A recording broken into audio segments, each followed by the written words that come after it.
Wake up, buyer payer people. It's a beautiful day. Go grab yourself another cup of Joe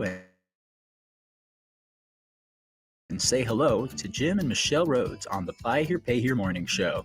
Take it away, you two.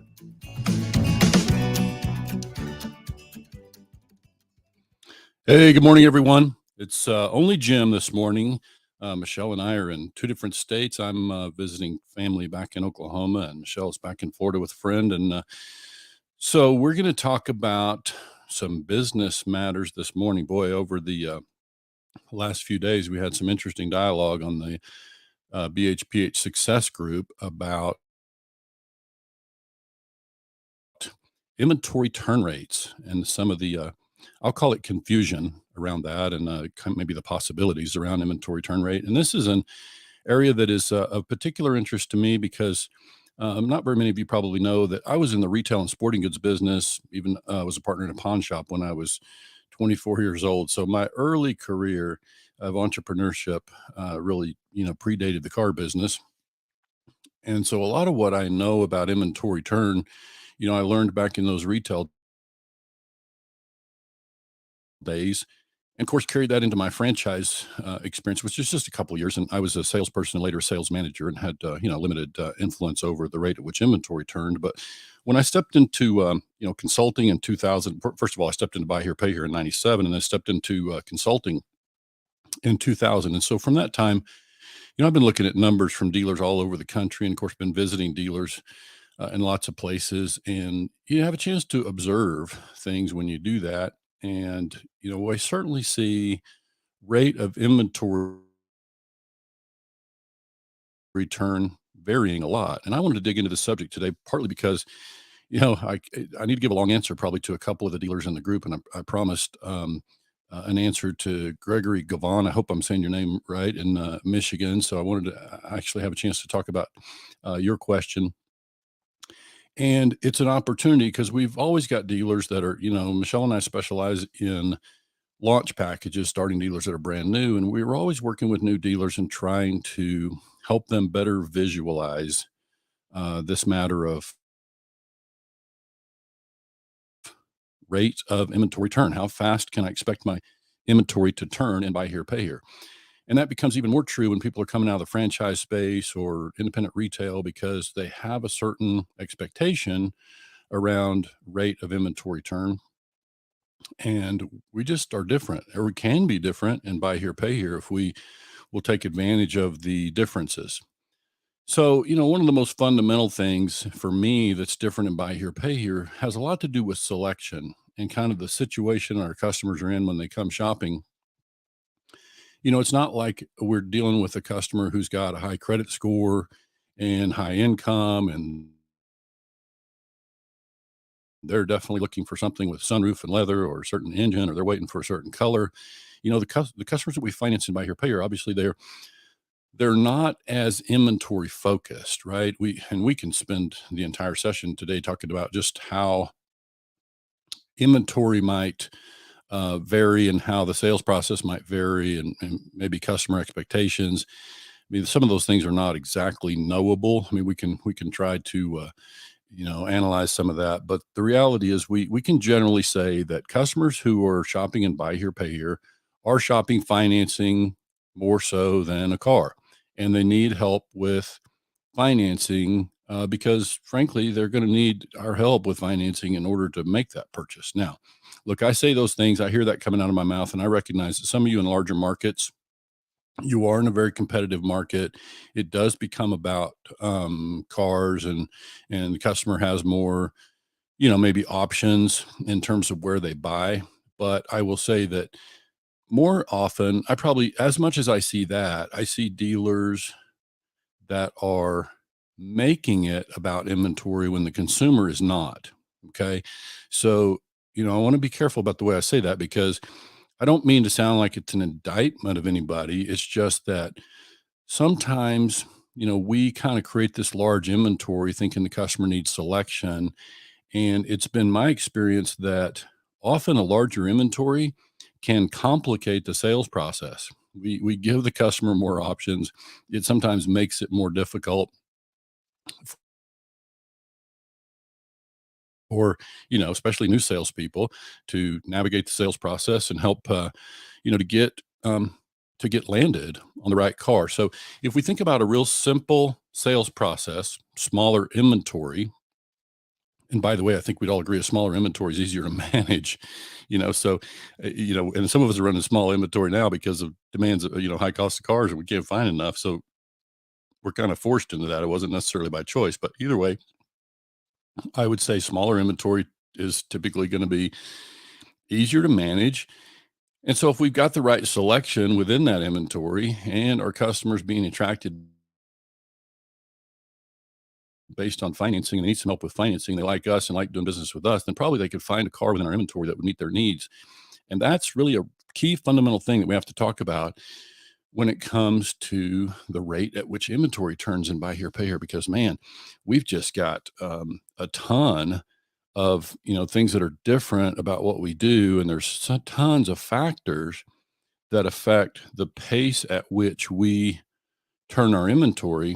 And that just means, in fact, I made a list. We can go through it here at some point, but I just made a list of all the things that might affect the pace at which we turn inventory and buy here, pay here. And so there's lots of considerations there. And I also dug out some numbers and I'm going to refer to them. I decided in this morning show not to actually try to share them on the screen, but I'm going to refer to them as we talk this morning because I want to give you some very specific numbers. And it's one of the things I want to challenge. Really, I want to challenge our entire industry, but I certainly want to challenge our buy here, pay here success group and all those places where we have conversations around numbers. I want to challenge everybody to get as specific as we possibly can. Many years ago, I was a member in a 20 group, and I remember one of the dealers saying, kind of at a lunch or whatever, he said, these 20 groups, they're just liars clubs, right? And I remember what he meant. It was kind of the thought process there, but I remember thinking, well, I'm not fudging my numbers, but I hear you. Some people are probably inclined to fudge their numbers to make themselves look better and not be embarrassed in the meeting room. But frankly, that's not also an attack on 20 groups or the process. They're getting better. They're shifting more to direct sourcing of the data, at least from the DMS and hopefully from the accounting side as well.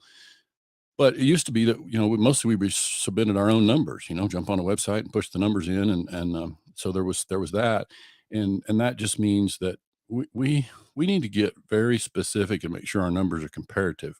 This has always been a frustration for me. Like when I go to the conferences, I've been to the same conferences you guys have for the last 20 years. And sometimes, people up there talking and giving tips and ideas and numbers but they don't give the calculations behind their numbers, or they don't give the total, scope of the numbers. And so I sometimes get a little concerned that dealers are out there making business choices based on maybe something they heard at a conference without getting the whole story, without getting all the numbers behind, what we're talking about. So for this morning, again, I wanted to just be able to refer directly to some of the numbers that I've got, especially as it relates to inventory turn. Now, what I'm going to do this morning is point to an example of one dealer. Okay, this is a dealer that I have done data for we've done both weekly and monthly numbers for more than 6 years.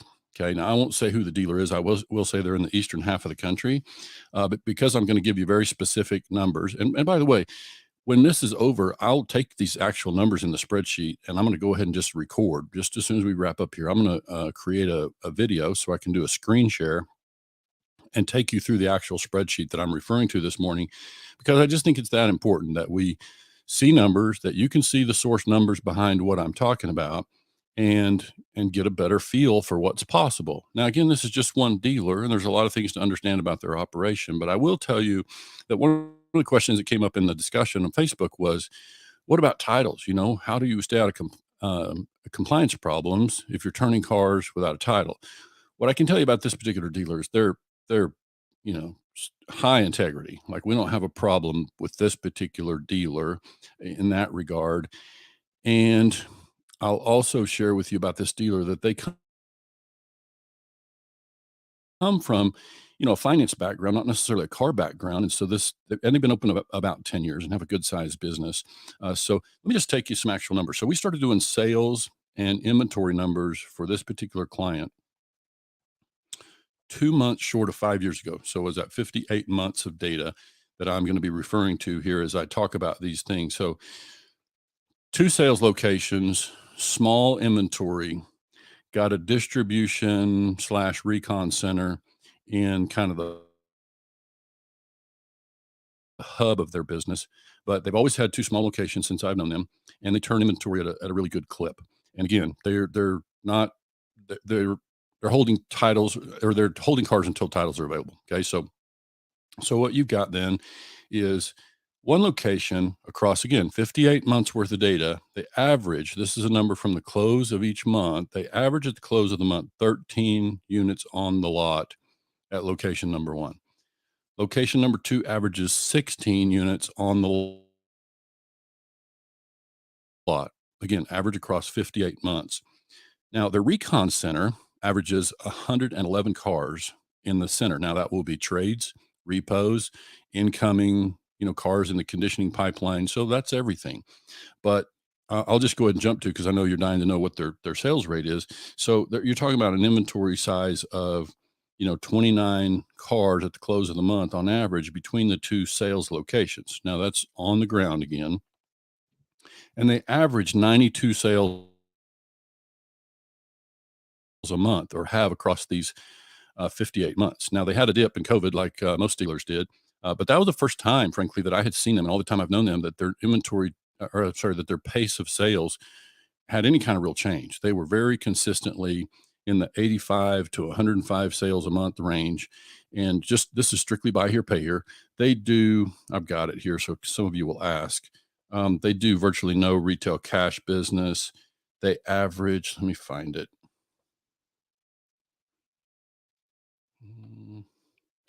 Oh, outside finance. They average 2 outside finance deals a month across those almost 5 years.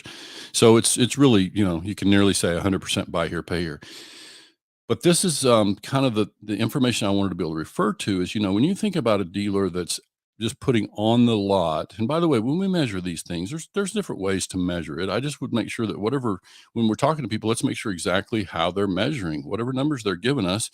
And I would just say, let's all do a better job when we share numbers. Let's express exactly how we're calculating whatever numbers we're throwing out there. So in this case, I'm going to take you inside, typically, I think, certainly from an accounting standpoint, if you've got people looking kind of more from an accounting or overall operational standpoint, I think they would look at total dollars of inventory compared to total cost of sales. So I'm going to give you that number. If you look at that number in terms of all dollars, where I can see my screen better, then the turn per month for that dealer, again, this is total cost of sold with reconditioning compared to total cost of inventory on hand at the start of the month. Okay. So now you're talking about, and this dealer last month, that turn rate was, and this is, I'm recording this in April 2022 is when we're talking about this. I'm sorry, May of 2022. And I'm looking at April data, and they turned 0.8. So I'll just give you the exact numbers. They had total cost of sold, all units, wholesale, everything, of 783. Their total cost on hand was 606. So that's where you come up with the 0.8. And then, but across the 58 months, that average was 1.2 turns per month. So about 12 turns a year. So we might choose to think about that because, what is inventory? It's an asset. We got dollars tied up in that asset. We all want to be as efficient with our assets as possible. So we might start there and just look at that number and say, total dollars, how well are we turning through all of our inventory? We got dollars tied up in that. And by the way, I want to jump in, and somebody can answer the question maybe in the thread here. And I don't know that we've got that many people on here live, but so many will see the recording. But if in of those of you who are sitting in, is it still possible? When I was last buying, we were able to go to the auction. If I bought 8 cars on a given Tuesday, I could write 8 paper checks and they would not drop the check until the title was available. Now, when and of course on today's floor plan, most recently I've seen with floor plans that they will hit you for floor plan right away. They will charge your floor plan on day one, even though you might have to wait, 20, 30 days for the title. You start paying on your floor plan right away.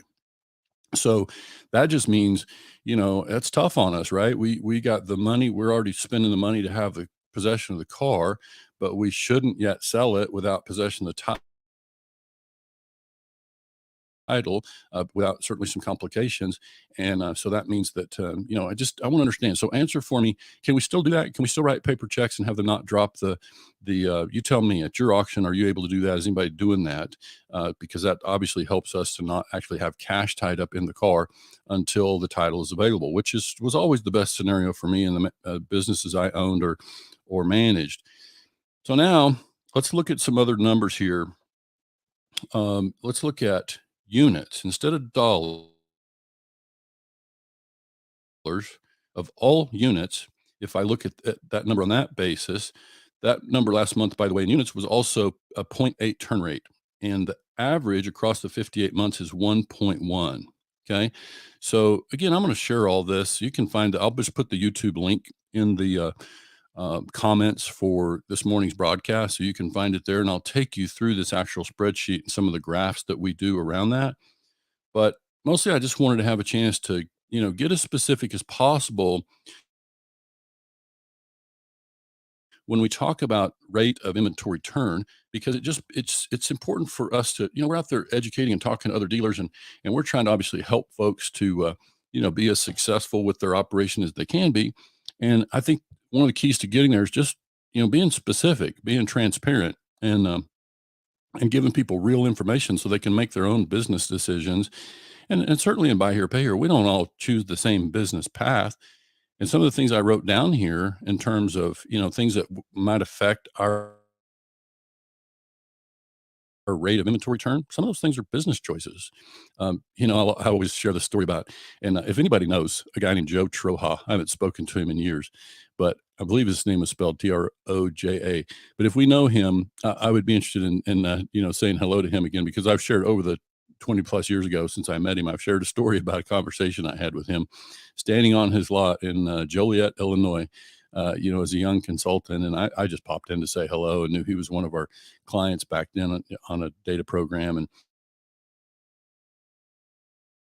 so I said, Joe, I think I could help you increase your sales volume. And he said to me, Jim, I believe you probably could do that. But he said, I sell 25 cars a month and I don't want to sell 26. And so this is what I mean about business strategies. Like, everybody's got their own business strategy. In his case, he obviously settled in at that volume as it was creating positive cash flow and putting some money in his pocket. And he was right where he wanted to be, and no desire to boost his sales volume or increase his inventory turn rate. So, at the end of the day, we gotta want to increase our inventory turn rate if that's really the strategy. But let me kind of finish out these numbers, and I'll take you to that list of things that occur to me that we could look at that might affect the rate at which we turn inventory. But if I look at just available inventory, because I urge dealers to look at that, because even though it's not as telling as our total assets and all the money we got tied up in inventory, it is telling in terms of how fresh our inventory is, which is going to also measure how effective our pipeline is, how quickly the inventory is turning through. It will also, and these things affect attitude and morale, at the sales lot. But really, I'm just looking at how quickly is our pipeline moving, because in order for us to open the lot each month with an average of 29 cars and consistently or average out financing 92 customers a month, that means we're filling open holes on the line quickly. I mean, that's just simple to understand. We know we got to be we're selling cars, we're replacing them. If we're selling, in his case, more than an average of 20 a week, we got to be filling the holes with 20 a week, because they're very consistently closing a lot in that same inventory level that I'm talking about. So when I look at the rate at which inventory turns on the retail side, available, if we just look at cars marked available at the beginning of the month, this dealer averaged, like I said, around 30 a month, delivering 92. And so that turn rate comes out to, let me make sure I got the right average here. I'm just going to run it right here on the screen. And I also, by the way, when we look at this, we typically look at a 4-month rolling average. All right. So this particular dealer, when you look at, getting all the way out there, this is going back to 2017. So when I look across all of those months, that average is 3.6 turns on the retail inventory per month. So now multiply that times 12. And in my mind, you've got a very successful, very efficient process. Why do I like that? Because inventory is fresh. Well, what does fresh inventory do for us? It kind of, puts a little pep in the step of the I call them the finance team, not the sales department, but the finance department. Those folks are excited about fresh inventory. When they're excited, they can typically get the customers more excited. You know who else is often excited about fresh inventory is the dealer. They get a little frustrated about stagnant inventory, and so I think by just having that, the reason I like that, create that environment, is because it also, when inventory is moving quickly and the dealership, like this example, when they're moving through, 10 vehicles per week per location, then, they can see that, gosh, if I see something I like, I was in here last Tuesday and saw something, now it's gone. I guess if I see something I like today, I better grab it. So it's just simple, buying frenzy. We're just trying to create that environment where, we get things moving. And so that's really what I'm encouraging all of my clients to do, is do the best they can to create that environment. So now to this list, let's talk about things that I can think of, with our experience in travels, that could affect the rate at which we turn inventory. So starting just from the inventory side, just looking at inventory out on the lot, merchandising would be one thing. What's the condition of our inventory? Because obviously if it's aging and it's become stagnant, key tags look raggedy, stickers look raggedy, it's dusty. I mean, what does that tell our customers? Then we look at things like, pre-advertising, all the things that we do in the pre-sales process, pre-advertising, um, that position us, to create business. So, there's a number of things that fit in that category, but there's also just budget for advertising, right? We talk to dealers that spend tens of thousands of dollars a month in advertising. Most of the dealers that I talk to don't have that kind of budget. So, can they expect to create the same sales volume? Well, the big kind of underlying part of this is, even if they had the budget to create that volume of sales and get their inventory fresh and turn it over like that, would they have the access to capital? So that's something else that we always have to think about.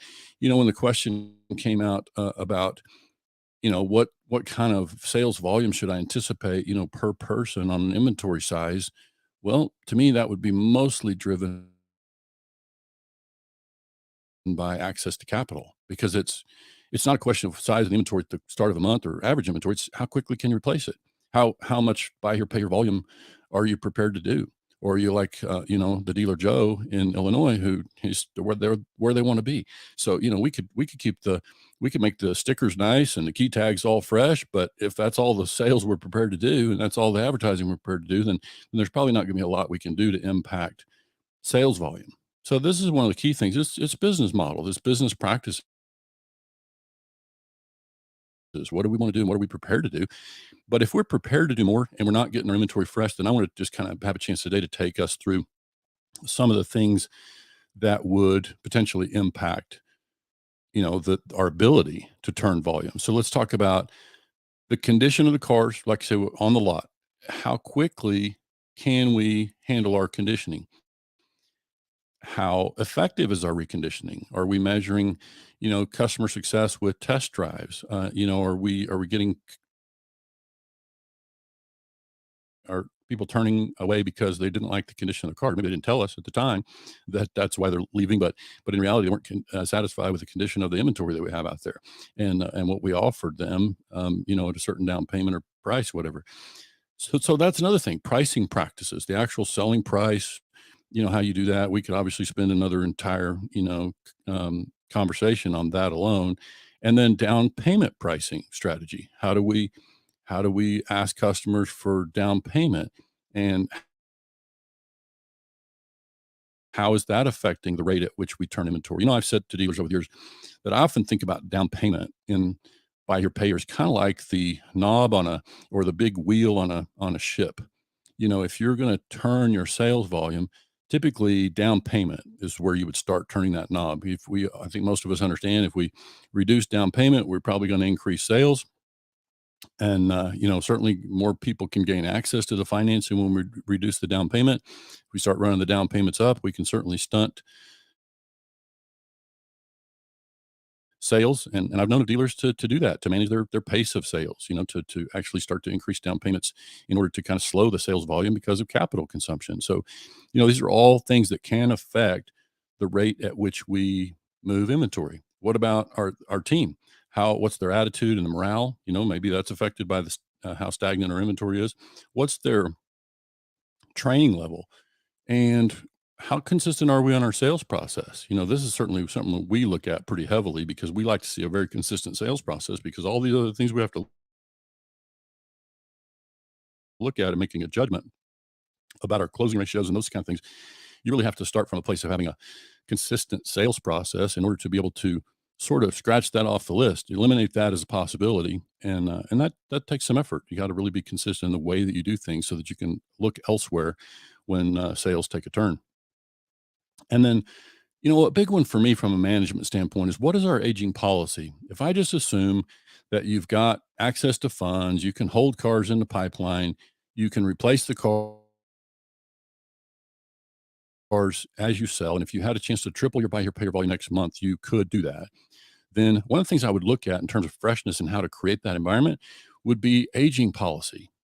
So, I've had this happen. I did it in my own dealership, and I've been involved with others where I had full management authority, and for all practical purposes owned the business. And we had one dealership in particular that always comes to mind on this, where we actually did a complete overhaul of the business, relocated, name change. It was mostly about just a bad reputation. And so we renamed it, reworked it, cleaned it up, and kind of lit a fire on the inventory side. And the way we did that was through policy. The way I did that was by creating a policy where, we had a very specific practice. Cars reached 30 days, it triggered something. Car reached 45 days, it triggered something else. 60 days, we took a different, more aggressive action. And at 92 days, we didn't own the car. So have you think about that. So many of us, and of course I get it. Right now, inventory is very difficult. But, when we say we have to pay a high price for a car, it also means we should be able to liquidate at a high price. So, should it really be affecting this policy that we have around keeping inventory?